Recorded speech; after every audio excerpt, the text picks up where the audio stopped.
Hello students. तो आज हम डिस्कस करने वाले हैं हमारे उन 6 पार्ट्स को जिसको हमने डिस्कस किया था लास्ट क्लास में स्ट्रक्चर ऑफ सी प्रोग्राम में।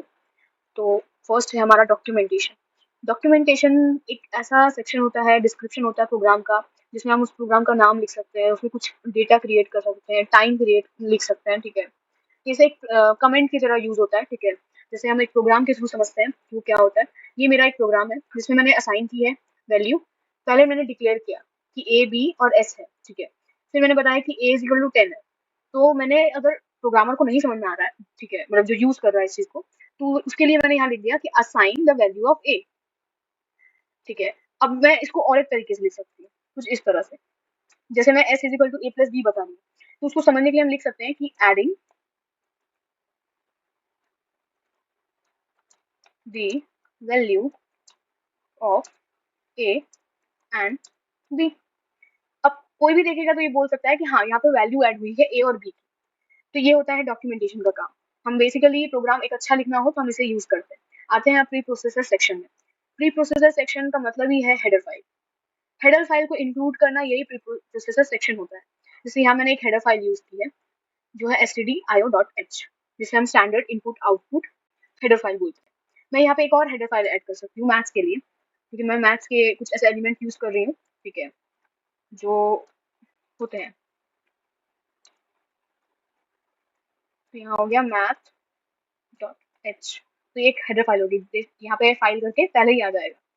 ठीक, अब आते हैं ग्लोबल लाइक डेफिनेशन। ठीक है, डेफिनेशन यानी कि कोई ऐसा वैल्यू, कोई ऐसी चीज जो आप पहले से ही डिक्लेयर कर दे रहे हो। ठीक है, जो पहले से ही आप बता दे रहे हो।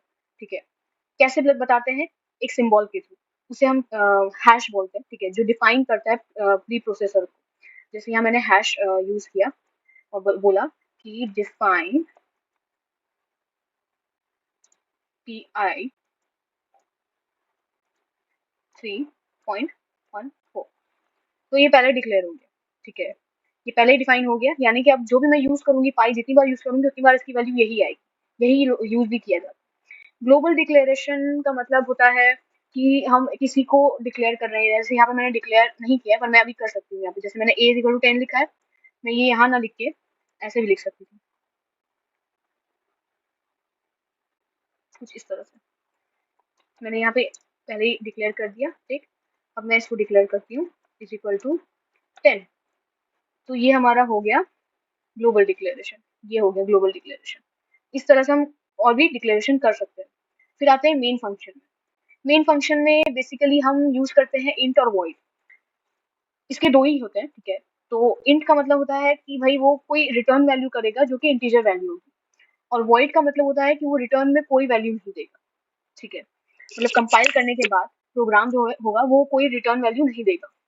ये बेसिकली होता है मेन फंक्शन में।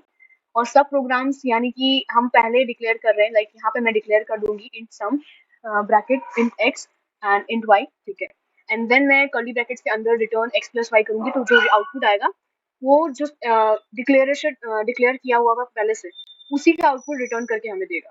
तो सब प्रोग्राम बेसिकली यही होता है। ओके,